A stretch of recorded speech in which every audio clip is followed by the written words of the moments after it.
இன்றே டவுன்லோட் செய்து உங்கள் ஃபேவரட் ஷோக்களை என்ஜாய் பண்ணுங்க.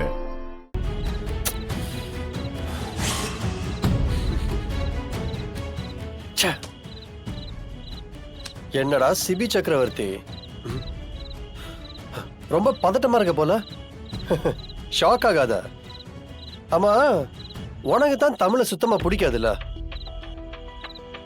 அவ தொலைஞ்சா உனக்கு சந்தோஷம் தானே?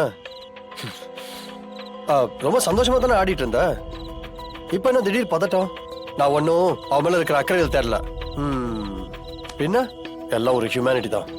ஓ, மனிதாபிமானம். இதே உன் பக்கத்து தெருவுல பக்கத்து வீட்டுல யாராவது காணாம போயிருந்தா இதே மாதிரிதான் துடிப்பியா?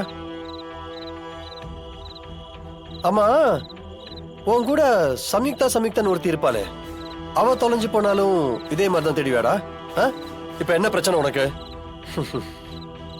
நீ தான் பிரச்சனை.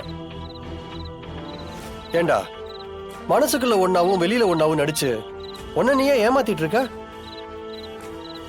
அவன் மேல உனக்கு உண்மையான பாசமே இல்லையா? அக்கறையே இல்லையா? அவளுக்கு ஒரு கஷ்டம் வந்தா உன் மனசு துடிக்காது? அதுக்கு என்ன அர்த்தம்? ஒரு அர்த்தமும் இல்ல. தமிழ் என் வீட்டுல இருக்கிற பொண்ணு. அவ அம்மா மேல, அவங்க ஃபேமிலி மேல எனக்கு பெரிய மரியாதை இருக்கு. அவளுக்கு ஏதாவதுன்னா அவங்க ஃபீல் பண்ணுவாங்கல்ல, அதனாலதான் நான் அவங்களுக்கு ஹெல்ப் பண்றேன். ஏத்துக்க மாட்டேன்ல? ஏத்துக்கவே மாட்டேன். என்ன ஏத்துக்கணும்? சரி, பரவாயில்ல, விடு.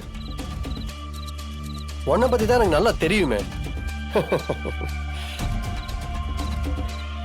ஆனா ஒண்ணுடா, உன் அப்பாவுக்கு நடந்த ஒரு அசம்பாவிதத்தையே உன்னால ஏத்துக்க முடியல. அதுக்கு காரணம் நீதான்னு மனசுக்குள்ள புழுங்கிக்கிட்டு இருக்க. இந்த நிமிஷம் வரைக்கும் உன் அப்பாவை உன்னால ஃபேஸ் பண்ணவே முடியல. இதுவே உன்னால தமிழுக்கு ஏதாவது ஆச்சுன்னா உன்னையே உன்னால மன்னிக்க முடியுமாடா? சத்தியமா சொல்றேன், மன்னிக்கவே முடியாது. ஏய், இப்ப என்ன விட்டு போறியா இல்லையா? எதுக்கு இப்படி டார்ச்சர் பண்ற? தமிழுக்கு எதுவும் ஆகாது, அவளை நான் கண்டுபிடிப்பேன். Okay, cool. நான் போயிடுறேன்.